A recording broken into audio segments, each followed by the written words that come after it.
বোরো মরশুমে 10 থেকে 15 দিনের ধান গাছের তলাবাড়ির বয়স এর সময় যদি আপনার ধান গাছের পাতা হলুদ হয়ে যায় এবং সাদা হয়ে যায়, সেখানে আপনারা কি দেবেন, কি মেডিসিনটি ব্যবহার করবেন যাতে আপনার ধান গাছটি পুনরায় আবার সবুজ হয়, তার জন্য আপনারা ব্যবহার করতে পারেন এই করমণ্ডল কোম্পানির যে জিঙ্ক, নেভোজিঙ্ক, এটি দেখছেন জিঙ্ক 12% রয়েছে।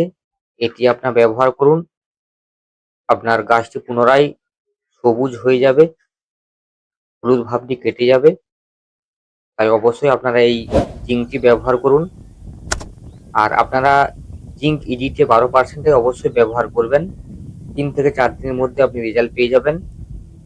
আর জিঙ্কের যে কাজগুলো আমি বলতেছি, এক, ক্লোরোফিল তৈরিতে সাহায্য করে গাছের, নতুন পাতা গঠনে সাহায্য করে, এনজাইম সক্রিয় করে গাছের, শিকড় শক্তি এবং বৃদ্ধি করে, রোগ প্রতিরোধ ক্ষমতা বাড়ায়, ধানের শীষ গঠনের সহায়তা করে এই জিঙ্কটি।